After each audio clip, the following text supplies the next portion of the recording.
Alright, so I'm finally getting around to doing the interview for PRISM. Guys, I am so sorry for taking so long with this. I'm gonna go ahead and just read the email right now so I can see what the interview questions are. First one, how was the Talking Kitty series born? Where did you get the idea in creating the Talking Kitty Cat series? Honestly, I just turned the camera on Sylvester one day and his attitude just was exactly what it is today, and I just filmed and I continue to try and interpret his attitude as best I can. Really, but I don't have a great answer for that. But how are their personalities off camera? Exactly the same way they are on camera. So, I mean, Sylvester he's beggy, he's whiny, he's angry, he rolls his eyes at me on a regular basis. Random Kitty is literally just a paranoid, she just hides in corners. I never know where she is the majority of the time. Gibbyson just wants to go outside with me all the time, he thinks he's a dog. And Gigi, I'm not sure about her yet. She's still kind of developing. What do you think about making a rap battle between the kitties? I think Sylvester's the only one that can rap, so he'd win just by default, I guess. The most difficult part about making the videos. The most difficult part about making the videos is actually trying to come up with dialogue and just keep it fresh and keep going without repeating the same ideas.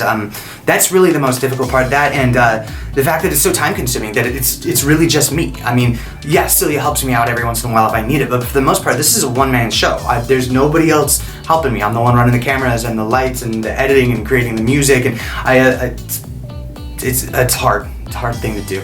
Does Sylvester's age affect shooting the videos is the next question.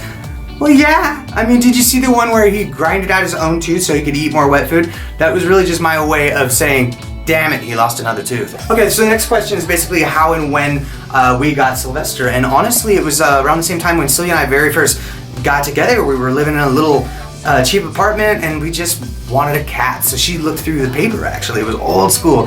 And found a litter of kitties, and they were like, half of them were black and half of them were like calico, and she fell in love with this black one, and I wanted this little calico one. And then the dad, we saw the dad, Sylvester's dad, and he was on the ground while the mom was up hanging out with the kittens, and he was just prowling, just looked all mischievous, and I was like, I don't know about this cat.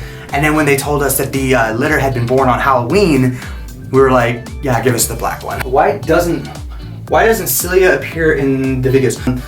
Honestly, she does help some. I mean, you'll see in a video just recently where I had to get a mouth swab off of Sylvester, and I need her to hold him. Sometimes if I'm doing shots where he's going in and outside of the house, I need her maintain the situation and kind of help me while I film.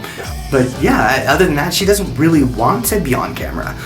How did you react when you saw Talking Kitty Cat dubbed in Brazilian and Portuguese? And did I like Sylvester's Brazilian voice? Honestly, I'm humbled by it. I think it's freaking incredible to see that this little art form has actually transcended borders and languages. That to me is phenomenal. So I mean, I'm at a loss of words. It's incredible. How do you get your kitties to talk right when you need? The timing issue? I don't. I get lucky. That's all. Random's blip. Is there something deep in the blip? Or is it just something she does? Is there something more deep about it? Like, is there a deeper meaning in Random's blip and blab and blams? No, just blip, blips and blams. That's all it is. Where is Todd now? And did he kidnap Ibanez? I don't know. The whole Todd story is just as mysterious to me as it is to all of you. Okay, what's this one? How long does the average video take to make? That really depends. Like, there are videos where I had clips that I was working on and I hadn't finished it for a year or so because I ended up working on other things while this one complex clip or whatever just took that freaking long. But on average, a video takes me, from a couple weeks to a month. I'm not gonna act like I'm always working on them because I'm not. I do other things. I'm also a musician. I like to travel and live life. I can't, spend 100% of my time recording my cat and editing videos of my cat. So I couldn't really tell you. It depends on my ambition. It depends on my head at the time, whether I'm in a good mood or depressed. Sometimes I have a really hard time working on videos. It just varies. Okay, so the next question is about the scavenger hunt and the missing episode 13. Guys, you can dig back on that one and look around. I'm just as confused. I was just playing around. I didn't know, this whole YouTube thing, when you're making videos and you're trying to be creative, you just gotta test other things, and that's all I was doing, Yeah. Which of your pets are castrated? Castrated? I literally had to just look up castrate. I was like, does that mean what I think it means? And it does. Sylvester is a random kitty and Gibby's son.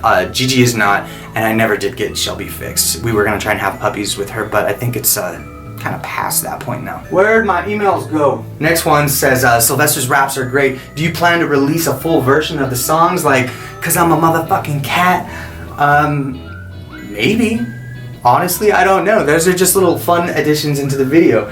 And the rest of the question here is about Pause for the Cause, which is actually on a little hiatus at the moment, which I hate to say. So I'm not going to answer any questions about Pause for the Cause at the moment, but I do appreciate everybody over there at PRISM, everybody in Brazil, everybody who's paying any attention to the Talking Kitty Cat series and supports what we do. I appreciate it so much. Thank you, PRISM. Thank you, all of you. And thank you for the interview, and sorry for taking so long to get it done. Bye.